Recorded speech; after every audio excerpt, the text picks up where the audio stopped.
Hello aspirants, welcome to MPS study circle. ఈరోజు మనం APPSC group 2 Indian geography యొక్క part 6 video అనేది చూద్దాము. ఆల్రెడీ మన యూట్యూబ్ ఛానల్లో పార్ట్ 1 నుంచి పార్ట్ 5 వీడియోస్ అనేవి అప్లోడ్ చేశాము. ఏపీపీఎస్సి గ్రూప్ 2 ఇండియన్ జాగ్రఫీ అనే ప్లేలిస్ట్లో ఈ వీడియోస్ అన్నీ మనకి ఉంటాయి. అక్కడికి వెళ్ళి మీరు వీడియోస్ చూడొచ్చు. ఎవరైనా కొత్తగా ఈ వీడియోస్ చూస్తున్నట్లయితే వాళ్ళకి మనం ఈ వీడియోస్లో ఏపీపీఎస్సి 2024లో కండక్ట్ చేసిన గ్రూప్ 2 ప్రిలిమ్స్ నుంచి డైలీ 5 క్వశ్చన్స్ అనేవి తీసుకొని వాటిని మ్యాప్స్ తోటి ఇమేజెస్ తోటి డీటెయిల్గా డిస్కస్ చేస్తున్నాము. ఇలా చేయటం ద్వారా మీ ప్రిపరేషన్లో ఇంకొంచెం డెప్త్ అనేది యాడ్ చేసి మీ ప్రిపరేషన్ని మంచిగా చేయాలి అనేసి మన ఉద్దేశం. ఇంకా లేట్ చేయకుండా క్వశ్చన్స్లోకి వెళ్ళిపోదాము. 56th question. In which place in India was the first cement plant set up in 1904? భారతదేశంలో మొదటి సిమెంట్ ప్లాంట్ 1904లో ఏ ప్రదేశంలో స్థాపించబడింది? Options: first option Mumbai, second option Chennai, third option Kolkata, fourth option Pune. ఇక్కడ మనకి బ్రాకెట్లో ఉన్న నేమ్స్ అన్నీ పాత పేర్లు, ఇక్కడ ఉండేటి మనకి కొత్త పేర్లు. కరెక్ట్ ఆన్సర్ వచ్చేసి చెన్నై, మద్రాస్. మనకి ఫస్ట్ సిమెంట్ ప్లాంట్ అనేది 1904లో ఎక్కడ స్టార్ట్ చేశారు అని అంటే it is in Chennai, Madras. దీని డీటెయిల్డ్ ఆన్సర్ చూద్దాం మనం. The history of the cement industry in India began in early 20th century. 20th century అంటే 1901 నుంచి 1999 మధ్యలో ఉండే పీరియడ్ మొత్తం మనకి 20th century అని అంటారు. While there were earlier attempts to produce cement, the first organized efforts occurred in 1904. దానికి ముందు నుంచి ఎంత ట్రై చేసినప్పటికీను ఫస్ట్ ఇంకా స్టార్ట్ చేసింది మాత్రం 1904లో. That to in Madras, present it is called as Chennai. దీనిని సౌత్ ఇండియా ఇండస్ట్రియల్ లిమిటెడ్ వారు స్టార్ట్ చేశారు. నెక్స్ట్ దీన్ని అయితే ఇది కమర్షియల్గా అంత సక్సెస్ అనేది కాలేదన్నమాట. మొదటి సక్సెస్ఫుల్ ప్లాంట్ 1914లో గుజరాత్లోని పోర్బందర్లో, that to by India cement company limited వారు దీన్ని చేశారు. సో మనకి ఇంకొక విషయం, మనకి 1904లో మద్రాస్ వాళ్ళు మనకి యూజ్ చేసిన రా మెటీరియల్ ఏంటంటే సిమెంట్ని తయారు చేయడానికి సీషెల్స్ అనేవి they have used seashells as the raw materials. అర్థమైంది కదా. 1904లో మనకి చెన్నైలో సౌత్ ఇండియా ఇండస్ట్రియల్ లిమిటెడ్ వాళ్ళు సిమెంట్ తయారు చేయడానికి స్టార్ట్ చేసినప్పటికీ కమర్షియల్గా వాళ్ళు సక్సెస్ అవ్వలేకపోయారు. బట్ ఇన్ 1914 పోర్బందర్లో ఇండియా సిమెంట్ కంపెనీ లిమిటెడ్ వారు దీన్ని స్టార్ట్ చేసి they had got successfully run this production. Next question చూద్దాం. 57th question. Which one of the following states is not connected with the Hazira, Vijaypuri and Jagdishpur HVJ gas pipeline? కింది రాష్ట్రాలలో ఏది Hazira, Vijaypur, Jagdishpur హెచ్విజే gas పైప్లైన్లతో అనుసంధానించబడలేదు? దీనికి క్వశ్చన్ని ఇంకోసారి బాగా చదవాలి మనము, బికాస్ ఇక్కడ నాట్ అని ఉంది కాబట్టి ఈ గ్యాస్ పైప్లైన్ అనేది ఏ స్టేట్స్ గుండా వెళ్ళదు అనేసి ఈ క్వశ్చన్ అన్నమాట. ఆప్షన్స్ వచ్చి option 1 Uttar Pradesh, option 2 Madhya Pradesh, option 3 Gujarat, option 4 Maharashtra. దీని కరెక్ట్ ఆన్సర్ వచ్చేసి మహారాష్ట్ర. ఈ 3 స్టేట్స్లలో మనకి ఈ గ్యాస్ పైప్ లైన్ అనేది వెళ్తుంది. దీన్ని డీటెయిల్గా చూద్దాం ఈ answer. Hazira, Vijaypur, Jagdishpur HVJ pipeline in India is India's first cross-state gas pipeline. So మన ఇండియాలోనే first cross state gas pipeline అన్నమాట. ఒక స్టేట్లోనే మనకి గ్యాస్ పైప్లైన్స్ అనేవి ఉండటం అనేవి ఇంతకు ముందు జరుగుతూ ఉండేది. But for the first time మనకి క్రాస్ స్టేట్ గ్యాస్ పైప్‌లైన్ అనేది ఏది అనంటే Hazira, Vijaypur, Jagdishpur pipeline is the first అంటే 2, 3 రాష్ట్రాలలో ఒకటే పైప్‌లైన్ అనేది, ఒకటే గ్యాస్ పైప్‌లైన్ అనేది ఉండడం జరిగింది. అది ఇదే అన్నమాట. దీనిని గెయిల్ వారు నిర్మించారు. గెయిల్ అంటే gas authority of India limited. వీళ్ళు మనకి ఈ గ్యాస్ పైప్‌లైన్‌ని నిర్మించారు. ఇది ఎందుకు నిర్మించారు అంటే in order to transport natural గ్యాస్‌ని వేరియస్ ఇండస్ట్రీస్‌కి ట్రాన్స్‌పోర్ట్ చేయడానికి. దట్ టూ ఆ ఇండస్ట్రీస్ ఏంటేంటి అంటే ఫెర్టిలైజర్ ఇండస్ట్రీ మరియు పవర్ ప్లాంట్స్‌కి నేచురల్ గ్యాస్‌ని పంపించడానికనేసి 3 రాష్ట్రాల గుండా ఈ పైప్‌లైన్ అనేది పాస్ అయ్యేటట్లు గెయిల్ వాళ్ళు నిర్మించారు. ఏ ఏ రాష్ట్రాల గుండా ఇది పాస్ అయితుంది అంటే గుజరాత్‌లోని హజీరాలో నుంచి ఈ గ్యాస్ పైప్‌లైన్ స్టార్ట్ అయితుంది. నెక్స్ట్ మధ్యప్రదేశ్‌లో విజయ్‌పూరి మీదుగా, ఉత్తరప్రదేశ్‌లోని జగదీష్‌పూర్ మీదుగా రాజస్థాన్ వరకు ఇది కనెక్ట్ అయితుంది. అర్థమైంది కదా! నెక్స్ట్ చూద్దాము. 58th question. Bilaspur is the headquarters of which of the following railway zones? కింది ఏ రైల్వే జోన్‌కు బిలాస్పూర్ ప్రధాన కార్యాలయం? Options: option 1 south eastern, option 2 east coastal, option 3 east central, option 4 south east central. దీనికి ఇక్కడికొచ్చేసరికి ఆగ్నేయ, తూర్పు తీర, తూర్పు మధ్య, ఆగ్నేయ మధ్య. కరెక్ట్ ఆన్సర్ వచ్చేసి సౌత్ ఈస్ట్ సెంట్రల్, ఆగ్నేయ మధ్య. మనకి బిలాస్పూర్ అనేది హెడ్ క్వార్టర్ ఏ రైల్వే జోన్‌కి అనేసి అంటే సౌత్ ఈస్ట్ సెంట్రల్ రైల్వే జోన్‌కి మనకి బిలాస్పూర్ అనేది హెడ్ క్వార్టర్స్. దీన్ని మనం డీటెయిల్‌గా చూద్దాము.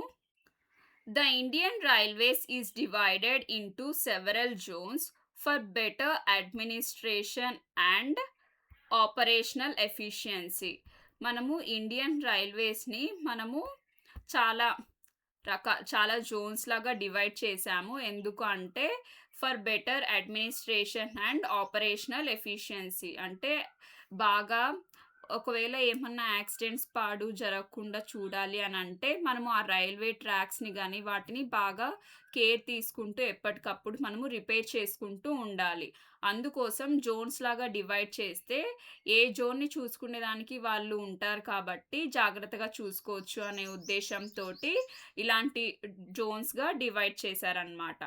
Bilaspur, located in the state of Chhattisgarh, serves as the major hub.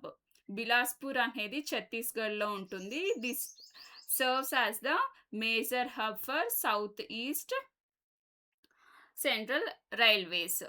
Next దీని హెడ్ క్వార్టర్స్ వచ్చేసి ఏది సౌత్ ఈస్టర్న్ రైల్వేస్కి వచ్చేసి హెడ్ క్వార్టర్స్గా బిలాస్పూర్ ఉంటుంది. దీని again the south east railways అనేది divided into 3 main divisions.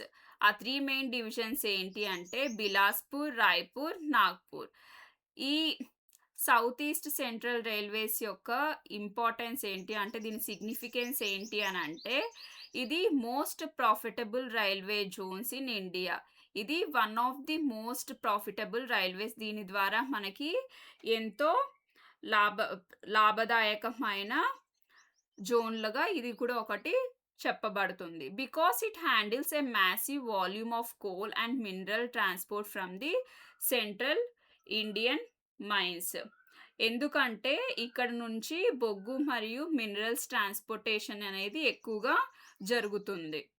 Next మనకి రిమైనింగ్ ఆప్షన్స్‌లో ఏ ఆప్షన్‌కి ఏది హెడ్ క్వార్టర్‌గా ఉంటుందో చూద్దాము.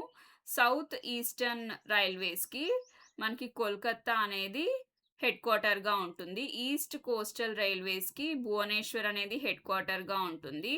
ఈస్ట్ సెంట్రల్ రైల్వేస్‌కి హాజీపూర్ అనేది హెడ్ క్వార్టర్‌గా ఉంటుంది. అర్థమవుతుందనేసి అనుకుంటున్నాను. ఒకవేళ మీకు అర్థమవుతూ ఉంటే వీడియోకి లైక్ చేసి కామెంట్ చేస్తూ ఉండండి. Before going to 59th question, మనము ఈ యూట్యూబ్ వీడియో కింద డిస్క్రిప్షన్‌లో టెలిగ్రామ్ లింక్ అనేది ప్రొవైడ్ చేస్తున్నాము. ఆ టెలిగ్రామ్ లింక్‌ని క్లిక్ చేస్తే అక్కడికి వెళ్ళి మీరు ఈ పీడీఎఫ్‌ని డౌన్‌లోడ్ చేసుకోవచ్చు. మీరు ఈ వీడియోని చూడటమే కాకుండా ఈ వీడియోలో నుంచి నోట్స్ అనేది ప్రిపేర్ చేసుకుంటే మీరు రివిజన్ చేసే టైంకి చాలా యూజ్‌ఫుల్ అవుతుంది. మనము ఏదైనా ఒకసారి ఇలా వీడియో చూసేసి అలా వదిలేస్తే మనకేది గుర్తుండదు. నంబర్ ఆఫ్ టైమ్స్ రివిజన్ చేస్తూ ఉంటే అది మన సబ్‌కాన్షియస్ బ్రెయిన్‌లో ఫీడ్ అయిపోతుంది. So, you have to do this. Notes అనేది ప్రిపేర్ చేసుకోవడం అనేది అలవాటు చేసుకోవాలి. మీకు గ్రూప్ 2లో జాబ్ రావాలి అనంటే. డోంట్ ఫర్గెట్, నేను డిస్క్రిప్షన్‌లో టెలిగ్రామ్ లింక్ ఇచ్చాను. దాన్ని క్లిక్ చేసి పీడీఎఫ్‌ని డౌన్‌లోడ్ చేసుకొని నోట్స్ ప్రిపేర్ చేసుకోండి.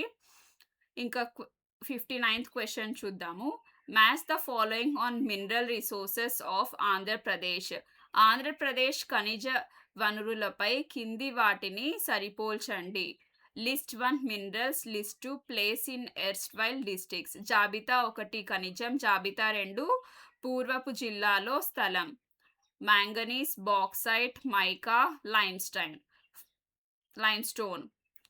Forest areas of Visakhapatnam and east Godavari. Visakhapatnam మరియు తూర్పు గోదావరిలో అటవీ ప్రాంతాలు. గరివిడి ఇన్ విజయనగరం, విజయనగరంలో Garividi. Jammalamadugu and Mydukur in Kadapa region. Kadapa ప్రాంతంలో జమ్మలమడుగు మరియు మైదుకూరు. నెల్లూరు రీజన్, నెల్లూరు ప్రాంతం. ఇక్కడ మనకి వన్ సైడ్ మినరల్స్ ఇచ్చేసి ఇంకో సైడ్ ఆ మినరల్స్ ఏ జిల్లాల్లో దొరుకుతుందో ఎక్కువగా మ్యాచ్ ద ఫాలోయింగ్ మ్యాచ్ చేసి చెప్పండి అని అంటున్నారు. ఇక్కడ again I'm telling see the match the following. ఇప్పటి వరకు మనము ఆల్మోస్ట్ 60 క్వెషన్స్, ఇది 59th క్వెషన్ కదా. 2024 ప్రిలిమ్స్‌లో మనము 59 క్వెషన్స్‌ని డీటెయిల్‌గా సాల్వ్ చేశాము.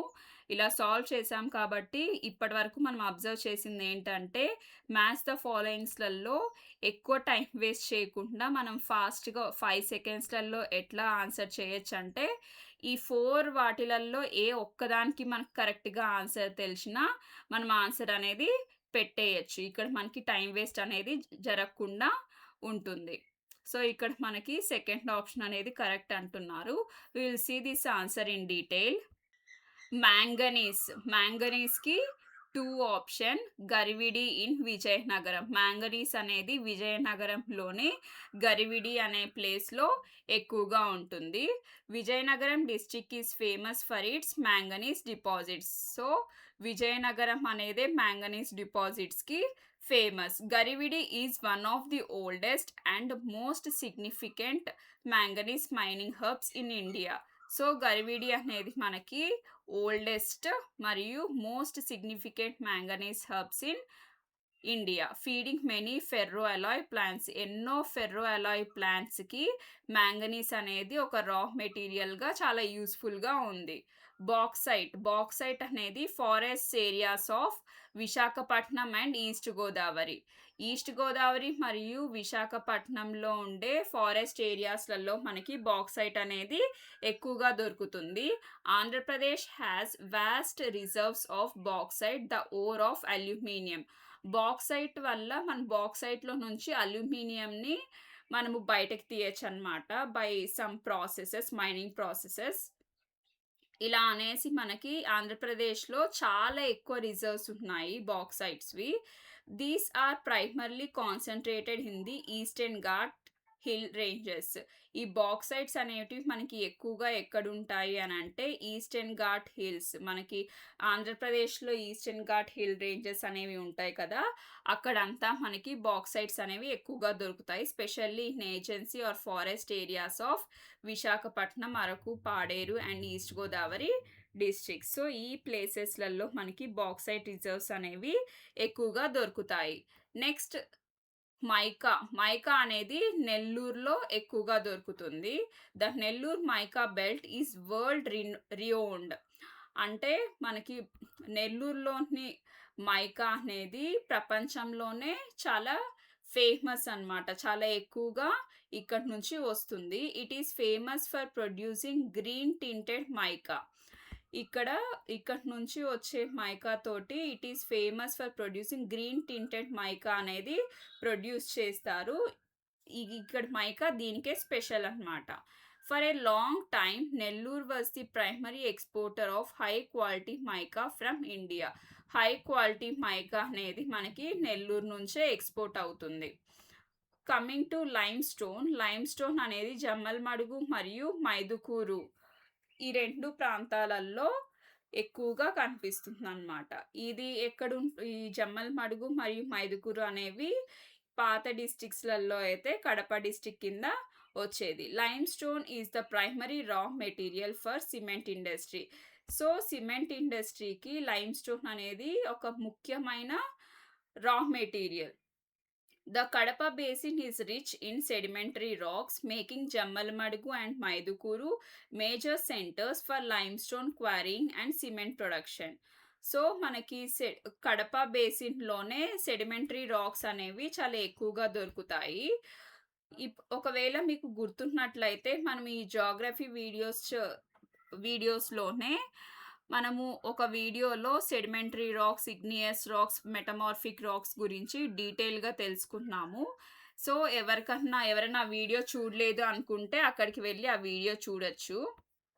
సో, మనకి సెడిమెంటరీ రాక్స్ అనేవి ఎక్కువగా ఉండటం వల్ల, లైమ్ స్టోన్ అనేది చాలా ఎక్కువగా దొరకటం వల్ల ఇక్కడ మనకి సిమెంట్ ప్రొడక్షన్ అనేది చాలా ఎక్కువగా జరుగుతూ ఉంటుంది. నెక్స్ట్ క్వెషన్ చూద్దాము. 60th question. Match the following tourist spots of Andhra Pradesh. ఆంధ్రప్రదేశ్లోని పర్యాటక ప్రదేశాలపై కింది వాటిని సరిపోల్చండి. List 1 beach, list 2 nearest city are town. జాబితా 1 బీచ్, జాబితా 2 సమీప నగరం లేదా పట్టణం.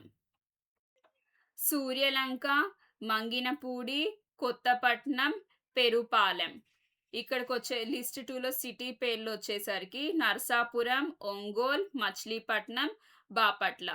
నేను ఇంతకుముందు ఇక్కడ ఆప్షన్స్ చూసినట్లయితే ఇంతకుముందు నేను చెప్పినట్లు అగైన్ హియర్ మనకి ఈ 4 మ్యాచ్ ద ఫాలోయింగ్లో ఏ ఒక్కదానికి ఆన్సర్ తెలిసినా మనము దీన్ని 5 సెకండ్స్లలో 5 to 3 సెకండ్స్లలో దీన్ని ఆన్సర్ చేసేయచ్చు. ఎందుకంటే ఒక్కటి కరెక్ట్గా తెలిసినా మనము ఆన్సర్ని పెట్టేయచ్చు కాబట్టి. సో, ఇలాంటివన్నీ మనము ప్యాటర్న్స్ ఎప్పుడైతే మనము ప్రీవియస్ ఇయర్స్ క్వెషన్స్‌ని మనము కొంచెం డీప్‌గా అనాలిసిస్ చేస్తామో అప్పుడే మనము ఇలాంటివన్నీ ట్రిక్స్ అనేవి గమనించగలుగుతాము. మెయిన్ ఎగ్జామ్‌లో ఇలాంటివన్నీ మనము ఫాలో అవుతాము. మిస్టేక్స్ అనేటివి కూడా చేయకుండా ఉంటాము. ఈ క్వెషన్‌ని డీటెయిల్‌గా చూద్దాం. సూర్యలంక అనేది బాపట్లకి దగ్గరలో ఉండే Suryalanka beach. Suryalanka beach is located very close to Bapatla. Bapatla డిస్ట్రిక్ట్‌కి దగ్గరలో సూర్యలంక బీచ్ అనేది ఉంటుంది. It is popularly weekend destination for people from Guntur and Vijayawada due to its wide shore and safe swimming waters. So, మనకి ఈ బాపట్ల దగ్గర ఉండే సూర్యలంక బీచ్ అనేది it is a weekend destination.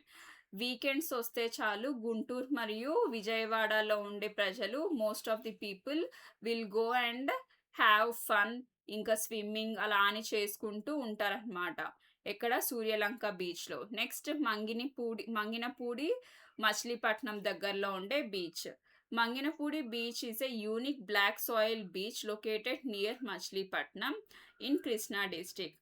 మనకి మంగినపూడి బీచ్లో బ్లాక్ సాయిల్ అనేది ఉంటుంది.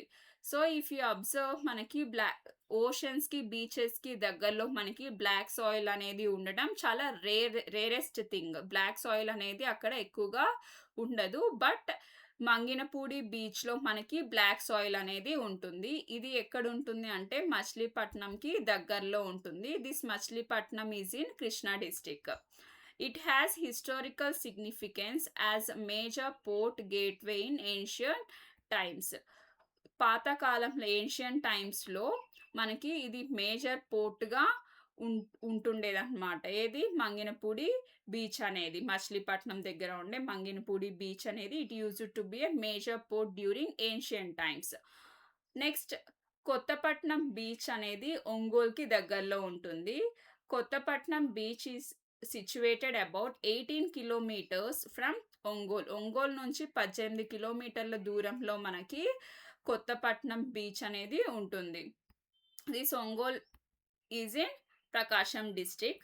It is famous for its serene atmosphere and is primary recreational spot for the local population.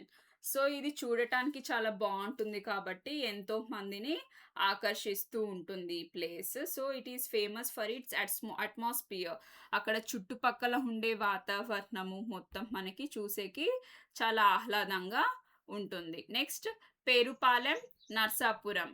పెరుపాలెం beach అనేది నర్సాపురం వెస్ట్ గోదావరి డిస్ట్రిక్ట్కి చెందిన నర్సాపురానికి చాలా దగ్గరలో ఉంటుంది. Perupalem beach is located near Narsapuram in west Godavari district. West Godavari డిస్ట్రిక్ట్లో పార్ట్ అయినటువంటి నర్సాపురానికి దగ్గరలో పెరుపాలెం బీచ్ అనేది ఉంటుంది. It is known for its scenic beauty and near by Velankanni Mata church. దీని స్పెషాలిటీ ఇంకొకటి ఏంటంటే చూసేకి అందంగాను ఉంటుంది ఈ beach. At the same time ఈ బీచ్కి పేరుపాలెం బీచ్కి దగ్గరలో మనకి వెలకన్ని మాతా చర్చ్ అనేది ఉంటుంది. మీకు నా వీడియోస్ అనేవి నచ్చినట్లయితే ప్లీజ్ కమెంట్ చేయండి. దీని ద్వారా నాకు అర్థమవుతుంది మీకు నా వీడియోస్ అనేవి అర్థమవుతున్నాయా లేదా, యూస్ఫుల్గా ఉన్నాయా లేదా మీ ప్రిపరేషన్స్కి అనేసి. దాంతోపాటు ఇలాంటి వీడియోస్ మన యూట్యూబ్ ఛానల్లో డైలీ వస్తూ ఉంటాయి కాబట్టి ఎవరన్నా ఇంకా సబ్స్క్రైబ్ చేసుకోకుండా ఉంటే సబ్స్క్రైబ్ చేసుకోండి. మీ గ్రూప్ 2 ప్రిపరేషన్స్లో చాలా యూస్ఫుల్ వీడియోస్ అనేవి యూట్యూబ్ ఛానల్ నుంచి డైలీ వస్తూనే ఉంటాయి. Thank you.